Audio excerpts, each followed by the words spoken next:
So, Comic 93. A lot of interesting stuff is going on here. None of it makes any sense. So this was a combination of me basically wrapping up the history of my time in this online text-only wrestling federation where you wrote the story of your character and then it just sort of played out that they wrestled every now and then. So, we'll just run through the story and I'll try to explain it best I can. So, the Abstraction, who was the wrestler that I created. The Abstraction was a champion in many divisions. He was a crowd favorite and seemingly unbeatable. Unbeatable is what I actually meant to say. Until one fateful match where he was defeated, and in a jealous fury he let his inner evil take him over and became the scourge of the circuit, still unstoppable, but now full of evil. His evil consumed him. No foe's defeat could feed its rage. No evil deed could satisfy its blood cravings. We must now take all the lemon squares from the buffet table. Okay, I want to mention two things. One, this actually happened. in the league that I was in, there was someone who joined kind of late, and they was brand new. And usually when you're brand new, you haven't made enough of a reputation to have a lot of solid points. So when I was up against this guy who was brand new, I still talked it up, and I made a lot of really hilarious, well, I thought were really good, fun, well-written stories about it, about how this match was going to go. And then when the match actually happened, what I found out later was this guy was really good at this particular game, and it's a game of statistics, so I, not knowing anything about the statistics of it, had not chosen very good moves, but this guy had, so he ended up beating me. And I was like, I was ranked in the top 3, and this guy was an absolute newcomer, and I was so confused. This goes back to, I don't know if I've ever mentioned my temper, but I have a temper, and usually it's a temper when I feel I have been unjustly treated. So I felt that was what happened in this case. So I went on a huge rant, and the guy quit because he said, "Oh, I don't want to be a part of this," and I felt really bad, like really bad. I felt quite bad about it, forcing him to quit because I wasn't allowing him to have a good time. Usually, whenever my temper gets the best of me, I almost always regret it. Just about all. In fact, I usually just say it because I'm sure there's one or two times when my temper got the better of me and I was happy about it. Yeah, I can't think of one instance. Anyway, in this instance, I wasn't proud of it. So what actually did happen is I used it to my advantage because there's no way of getting this guy back. And so I let it happen to the character. I let the character go crazy. Based on the fact that I had lost it, I let the character lose it.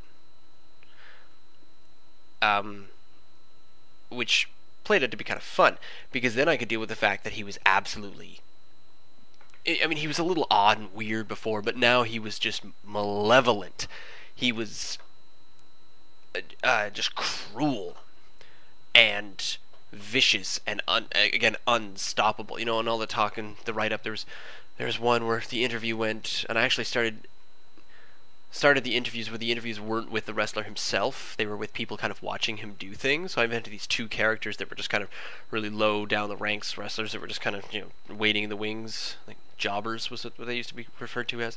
So it's just the two of them, and one of them was named Stan. I vaguely remember this.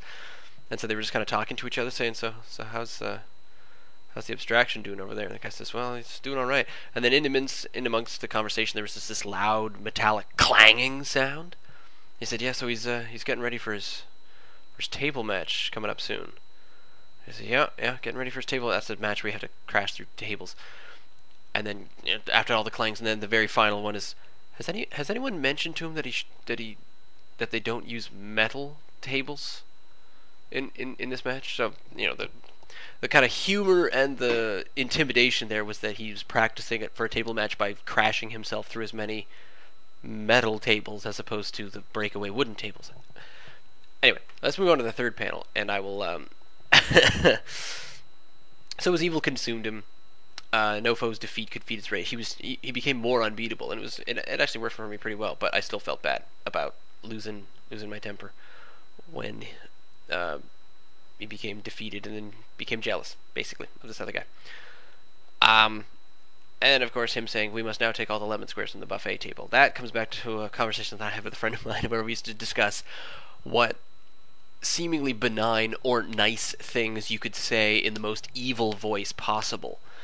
So we used to say, we just amused ourselves by sitting around, or usually it would happen while we were on our bikes, biking back and forth to work, because when we were on our bikes we had absolutely no breath, and we just had a terrifyingly evil, we call it the undead warlock voice, because we just sounded so out of breath and so tired, and so we'd talk in this voice back and forth saying, I like to take all my dolls and brush their hair on Tuesdays, and it's so you just get out the evil, crazy, wretched, awful, deathly voice and make them say something nice. So, we must now take all the lemon squares from the buffet table. The other interesting thing is that I pointed at it there was where the abstraction, once he became evil, and of course I gave him a Spock beard to show that he was becoming evil.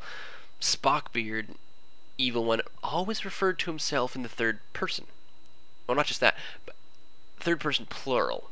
So he always referred, or no, wait, first person plural? Yeah, we. So he became a plural personality. So he was more than one. Also, just like to point out quickly in the drawing, the first one and the third one, I added muscles. I started drawing kind of I tried drawing the shoulders a bit more muscly, and the arms definitely with more musculature. And then in the second panel, I kind of like the creepy shadowed hand that came up, his inner evil that kind of crawled up and was his own shadow. So there's a lot of stuff going on, and it's only going to get more complicated. So we shall see. I'm pretty sure that's all, and I've already gone on for far too long. So that's it for this one, and next is Comic 94.